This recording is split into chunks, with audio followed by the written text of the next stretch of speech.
House Toys. What is going on, fellow Packbusters? It is Adam, and it's just me today. And a lot of you had asked where round 2 or episode 2, whatever we want to call it, of the starting out your Pokemon business venture video is. This is it. So in the last video, which I'll put somewhere up in the eye thing, and I'll put it in the description down below, we discussed why you would want to start your Pokemon business. So I had brought up the 5 questions and really get you thinking, is this something that you want to do? Because a lot of people think that you can just kind of get into it and then, it just doesn't take up a lot of time, but it does. So the next portion of your journey to make this legitimate. So a lot of people buy and sell cards, and they grade cards and they sell cards. But to be legitimate, somebody will probably correct me down below. But if you make $10,000 or more in profit off of something, then you have to declare it to the IRS. So you want to be legitimate. But what does legitimate get you?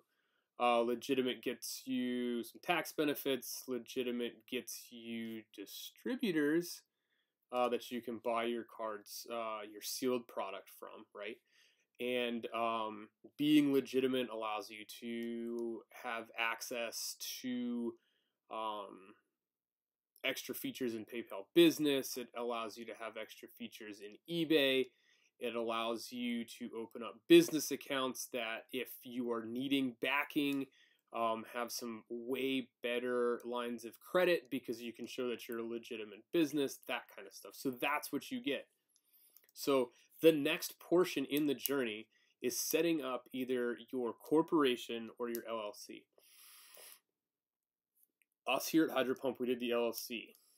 It was very easy. So everyone, I talked to a lot of small business owners around here locally, not necessarily card people, but they're like, oh, I just don't want to go through the whole process of getting it. It's not that hard.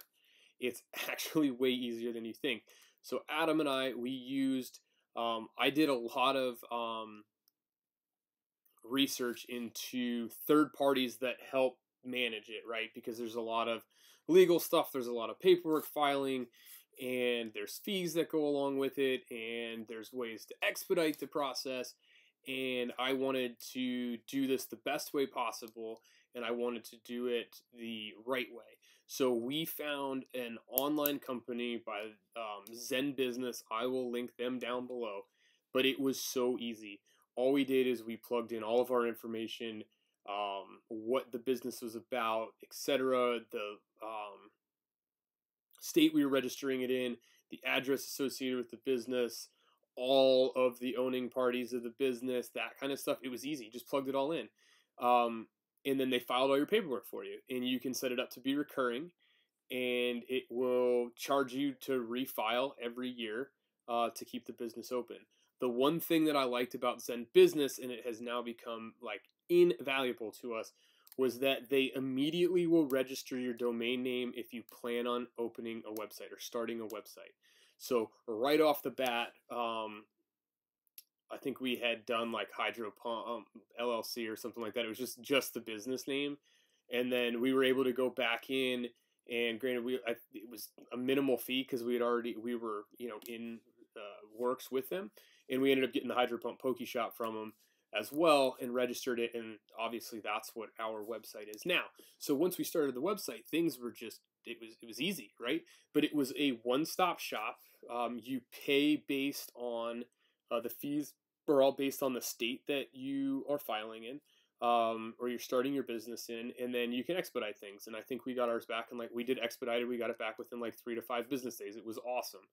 So find a company like that, but do your research. I highly recommend Zen Business if this is something that you want to do, or any business venture that you want to do, especially if you're going for if you're planning on starting a website. Just get it all done in one shot. Yes, it costs money to register the website, but at least as part of your as part of our annual fee to them, it just re-registers it and it keeps it going. It's pretty cool. I'm all about maybe spending slightly more money to simplify the process, because if it saves you time, which you will not have, and it costs you a little bit of money, losing that little bit of overhead isn't going to matter in the end. Just do it. Once you have your LLC, the next part, because you have your business, a lot of you might go, and we'll get to the distributor portion near the end of this, try and get your distributor stuff, right? Reach out to them, and they're going to be like, well, we need this. What is this? This is named something different in every single state. State of North Carolina calls it sales and use tax certificate. Some states like Ohio call it a retailer certificate. And you need to register your business with your state to claim that you are a retailer.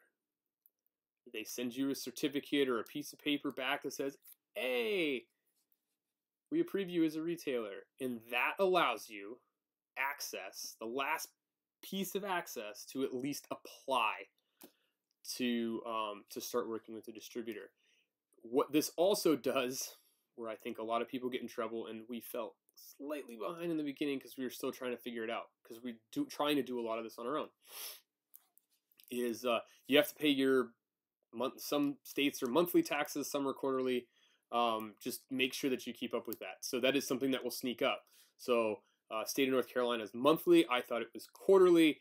I screwed up, had to go back and take care of, I think 2 months or something like that we had to go back. So make sure that you're on top of it. They'll say that they're going to send you the paperwork, like all the stuff to fill out and like what your schedule is.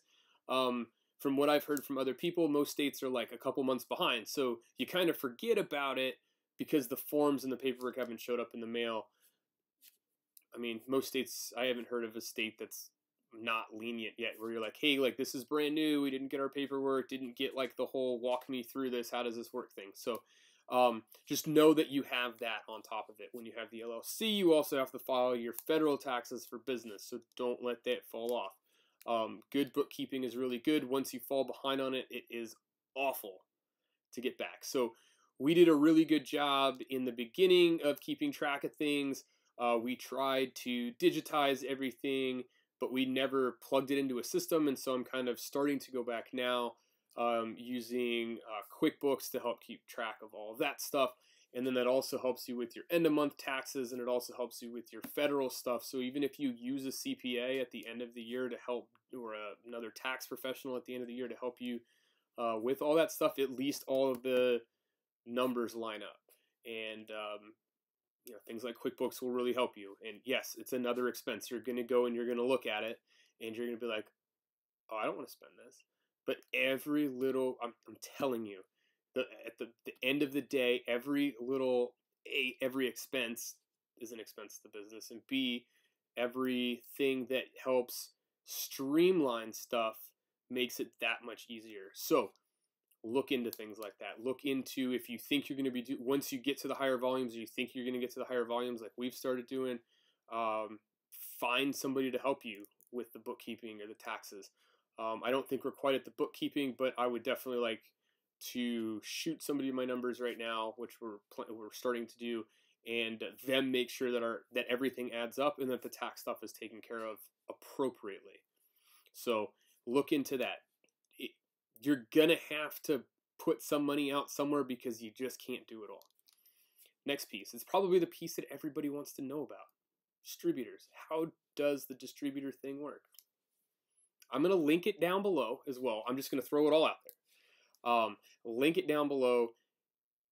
A list, direct from Pokemon's website, a list of all the approved Pokemon distributors. So you're going to go there and you'll be like, oh my God, there's a ton of them, right? Whatever country you're trying to work out of, because it's not just US based, they have everybody. And you're going to see a bunch of the same names with different phone numbers. The best way to do it is to just Google them, look them up, and figure out what's going to be right for you. So you'll do some research, and some of them will only work with brick and mortar stores. So if you're only going to go for this online thing, not going to work. Some of them will need some kind of reference. So like, how long have you been in business? Have you worked with other distributors? Are there other people that buy product from them that can kind of vouch for you as a good person? That type of stuff. So there's a lot of those kind of things that go on. Some distributors will only allow so many accounts, and so if they're maxed out, then they're just like, we're not going to take anybody. And I think there's some of the smaller ones right now that are starting to do that. But call around. Like, there's always somebody behind a desk that's going to answer your questions. That's what I did. I talked with some other people within the industry about who they use, and we ended up choosing number one, right? We only have one now. You will hear other people that I look up to, namely Danny Phantom, will tell you eventually work on getting more.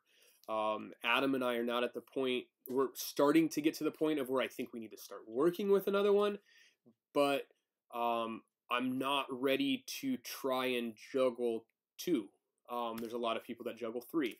And here is why. And this is probably the most important piece of information on this video, and it's at minute 11. You need to become buddy-buddy with whoever your distributor representative is. It is probably the most valuable piece of information that was ever given to me, is create a really good relationship with your rep. If you do that, they will go to bat for you. And what I mean by go to bat for you is that when it comes down to it and there may be something extra on the table, it's happened to us, you're going to get that phone call, hey, you were the first person on my call list, do you want this? Absolutely. And just work with them. I call ours twice a week. And I think one of those phone calls usually ends up just being a, BS session where we're just kind of chit-chatting for even 5 to 10 minutes. But he knows that I care and that I'm trying, and we've just built up that relationship, and it's cool. And I think he's a good guy. But the other thing that a lot of people, you keep hearing this allocations thing talked about, right? I think there's a couple of live streams that I've done where I've touched on the allocations portion. And allocations it's not a tend to be. It's all based on the amount of money that you spend with the distributor. So your numbers are all based on what we call spending power. So if you say, we'll take Vivid Voltage, for example, right? Vivid Voltage came out, you pre-ordered, say, 5 cases because that's all you thought you could sell. And then you didn't buy anything else until Champion's Path, right? So Champion's Path was the next thing that you bought. And there was nothing in between, there was nothing in between and there was really nothing before, right? So you started it, you're like, oh man, I'm going to get into Vivid Voltage. And you got your 5 cases, which was probably really lucky for being, a first-time purchase with no purchase history. And then Champion's Path stuff starts coming out, and you had that pre-order as well. And they're like, you're only going to get 1 Elite Trainer box. And you're like, well, why? I ordered 100. And it's like, well, you only have 1 pre-order on the books, and it was for 5 cases of booster boxes. And, well, it's just not that much money. And you don't have consistency in ordering. And so in talking with my representative, he's like, it's not just based on the amount of money that you spend, right? Because there's some people that the latest and greatest will come out and they'll order 20 cases of booster boxes, and then they don't order again until the next big thing is out, and there's no consistency in ordering, right? So Adam and I have gotten into the habit of ordering, $1,000 to $3,000 worth of product if it's in stock a week. But we'll at least make, at a minimum, $500 order a week to show consistency and to show that we're spending money. It's not like we're only here for the latest and greatest when the latest and greatest is here. And, we'll kind of pick apart what you have and we'll make it work for us. So they want to see the consistency, and it's not just single buying. And I don't know a distributor that doesn't work like this. Especially talking with other people. So it's not just getting your LLC, getting your sales and use tax or whatever your retailer's license is for the state, and then getting a distributor. It's once you are granted access to that distributor, there's a lot of work that goes involved. And it's a lot of looking at what you're doing and the outlook. Like, can I spend this money right now or can I not? Like, do I have to skip a couple weeks of ordering, knowing that that's probably going to hurt me come 4.5 times Shining Fates? I refuse to call it that.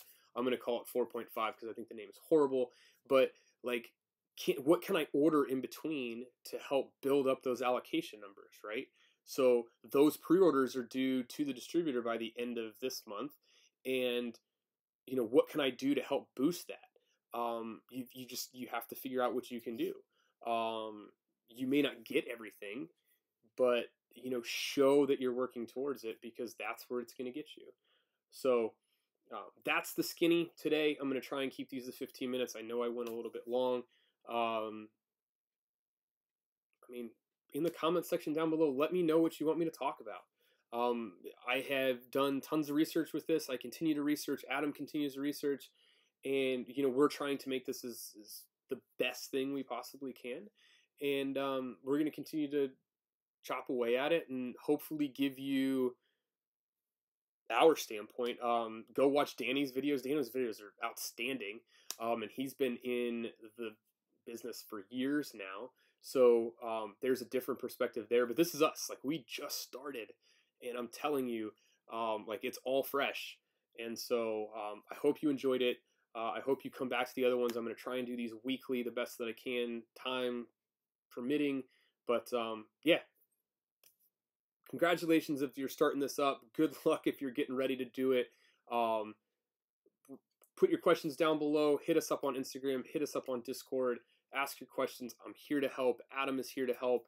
And thank you for supporting us in Hydro Pump. And until next time, everybody, happy pack busting.